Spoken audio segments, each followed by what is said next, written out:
A.P. Lovecraft é possivelmente, se não o maior escritor de contos de horror cósmico do mundo. Até porque podemos considerar que ele foi o precursor disso. Muito da sua obra está ligada muito à cultura pop.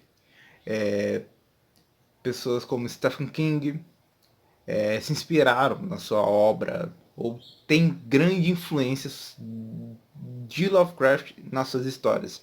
Mas não foi exatamente falar dele nesse vídeo, mas sim vou falar dos seus monstros, acho que é da cultura pop. Ele, assim como zumbis, vampiros, ele também sim é um símbolo da cultura pop. Ele ganhou jogos, tem músicas, inclusive Metallica compôs um instrumental muito bom, aliás, The Call of Cthulhu, que é uma obra-prima do rock, para mim é uma das melhores. Mas, e sim, eu não vou explicar muito desses devaneios, que eu vou direto ao assunto. Cthulhu, o que é o Cthulhu? Cthulhu é uma entidade muito poderosa e antiga pra caralho, que veio do espaço e caiu aqui na Terra e depois de um tempo começou a ser venerada por um grupo de pessoas. Bom, o que basicamente isso. Em 1926, H.P. Lovecraft escreveu a história do Cthulhu. Só que só em 1928, pela Weird Tales, que ela foi publicada. The Call of Cthulhu. Que basicamente, o bicho é muito poderoso. Muito. Até mesmo hibernando, ele consegue penetrar nas mentes humanas. E as pessoas que têm sensibilidade psíquica ou ligada um pouco ao sobrenatural conseguem ter conexão com ele. Porque o maluco ele consegue psicicamente, por meio de sonhos ou pesadelos, falar com seus seguidores ou com as pessoas de má sorte que ficam com esse maluco dentro da cabeça. É o seguinte, ele está hibernando. Tá lá quietinho. Dizem que ele está pela região do Pacífico Sul. Por ali. E quando ele acordar, o negócio vai ficar feio. Ele vai trazer o fim do mundo. E com o fim do mundo, eu tô fazendo literalmente o fim do mundo. Não é só das pessoas, mas o mundo em si. O mundo inteiro vai pro caramba. Vai transformar literalmente o inferno na Terra. E por que ele é tão importante hoje na cultura pop?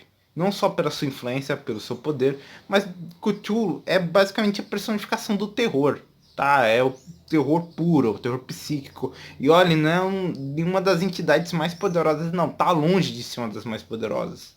Mas enfim, um pouco agora que você sabe um pouco de quem é Cthulhu, vamos falar um pouco da sua influência na cultura pop. Bom, jogos, Xbox, jogos para PS4, Mundo Sombrio de Sabrina, Mundo Sombrio de Sabrina, a Rick Morty já fez referência a ele aparece em um dos episódios. Quando se fala cultura, a gente fala na personificação de monstro. E o bicho é muito grande, tá? O maluco dizem que ele é enorme. Pô, facilmente poderia destruir uma cidade com só andar. Mas o porquê dele ser tão aclamado? Dizem que as pessoas que o seguem, dizem que ele vai trazer a salvação. E que ele não é somente um monstro à toa. Ele é um dos sacerdotes dos originais, que são os primeiros monstros que são mais velhos que o próprio universo. E o Cthulhu é um pouco é o sacerdote dos caras. Ele veio aqui pra Terra para preparar o terreno para os grandes depois virem.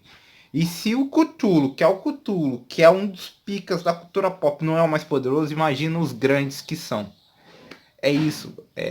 O cara criou toda a mitologia em volta do monstro. Ele criou tudo, uma aura psíquica e tal. O que é a graça do Cthulhu? É exatamente essa. Ele evoca os nossos medos mais íntimos. Um pesadelo, um medo de algo que possa ou não existir. Vai muito do nosso medo psicológico também. E, porra, se a gente for pensar bem, até um pouco da personalidade do HP foi usada para poder, criar o Cthulhu. Porque, segundo ele, a maioria de suas histórias, ou inclusive até a ideia do Cthulhu conversar sobre por sonhos ou por pesadelos, foi porque o H.P. Lovecraft sofria muito de pesadelos quando era criança. E ele viu dessa forma contar essas histórias, viu isso como base para criar muitas dessas histórias. E um dos poderes mais fodas do Cthulhu foi justamente isso, tá? Agora, tem a parte boa, a parte ruim. Da mesma forma que o Cthulhu foi criado por uma mente brilhante, muitas das histórias do H.P. Lovecraft foram usadas meio que para criticar um pouco as pessoas. Ele poderia ser um escritor genial, criou obras magníficas, eu não vou dizer que não. Ele como escritor não posso falar reclamar. Como pessoa, o maluco era um babaca. Ele era xenofóbico, racista, preconceituoso, homofóbico e via pessoas de diferentes lugares, como judeus, negros, como uma escória que merecia ser eliminada.